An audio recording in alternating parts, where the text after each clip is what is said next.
One of the things that I come across when I do clinics with bands and adjudicate bands is that I feel like groups sometimes don't spend the amount of detailed attention that they should on articulation, so that articulation becomes language, it becomes diction, it becomes potential for further expression. And to demonstrate some of these ideas, I've got Boston Brass with us, and I just passed out the Holst second suite. They're just going to use the opening measures to demonstrate some concepts for how to improve articulation.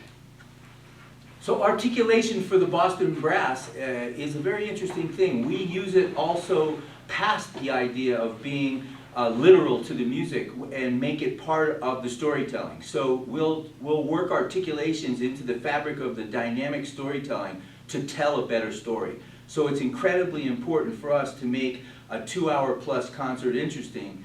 The articulation must be very vivid for the audience to stay involved. So this is really fun that Eric Rombach-Kendall came and dropped these 5 band parts on us, because we're going to need to have a common language to be able to speak British.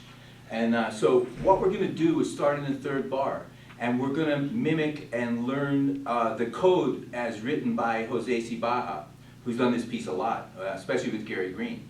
So we're going to learn what kind of staccato from Jose by wind patterning our music, our parts, while he plays his. Ready to go? So bar 3.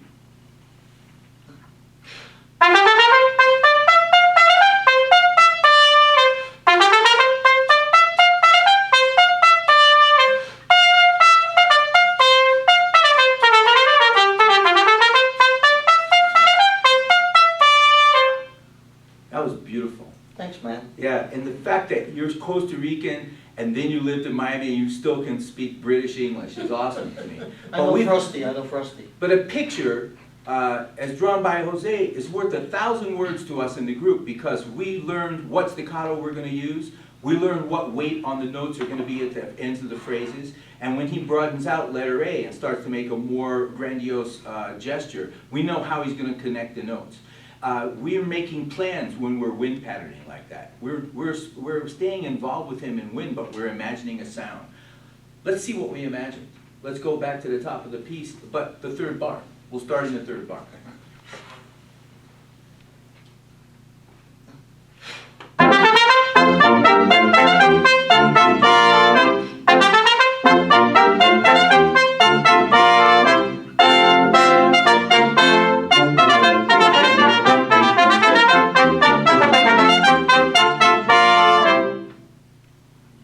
So much more fun to try to speak Jose.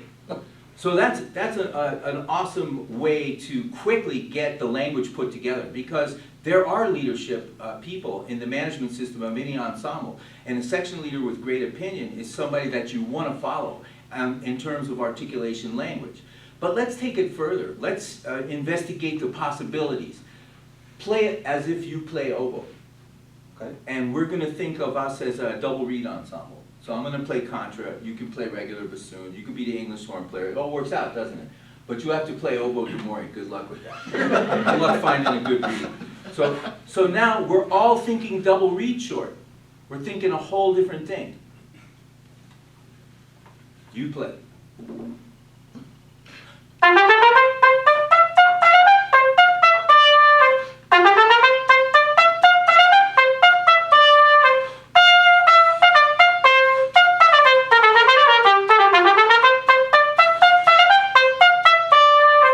So we communicate really well in sound, like he's talking to us and we're getting the message right now. But I want to turn it into words for you and the audience today. So for me, he's speaking oboe. One of the first things I noticed that his staccatos, when they're oboe staccatos, they lift. Up, up, up, up, up, up, up, up, up, down. That was really interesting. And then when he made the notes long at letter A, he has a marcato long note. There's a bell to it. Be-ba, like a perfect reed oboe note kind of thing. Very interesting, you know, what we just experienced. Any other words about this image versus the first one? It's rounder. Rounder, more pure. Wait. More like the Yeah.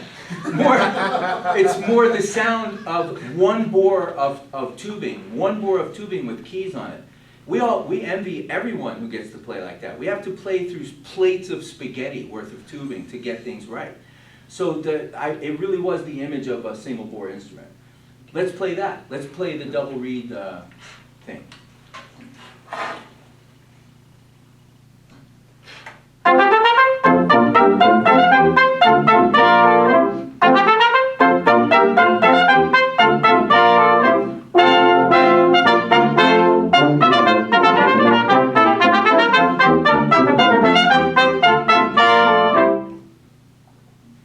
That's really interesting how much lighter that got.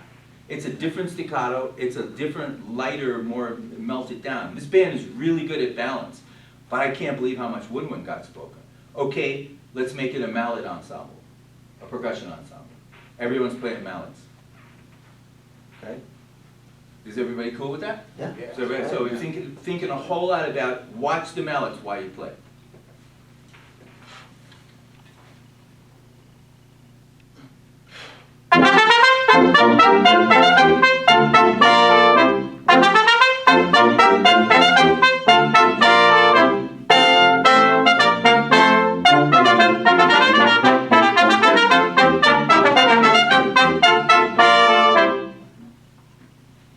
I ran out of bars on my marimba, one of those goes. But this is an awesome thing for us to be able to rehearse in front of you and talk to you about images that cause articulation in language. Never speaking about lips or tongues or apertures or whatever. No, we talk in images. But those images are around us every day. They're in the woodwind section and in the string section.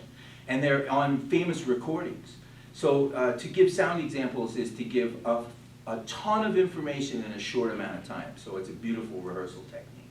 But now what happens is you've heard us synthesize several versions, and then we decide how we are going to shape it. We need to put a signature on it called Boston Brass. That's what keeps us a group. You need to know it's us when you just hear us. So we'll vote, and the coolest thing about being a quintet is it's never a tie. So we'll decide if we're going to be oboe players or trumpet players or a band, and we'll vote and we'll put together the signature version for us. Interpretation via articulation. Thanks for listening, and I think we should play everybody out. Let's do our synthesized. Let's do our best. Whatever we think is the best way to do this. Here's the Boston Brass version. From the top. From top? Yeah.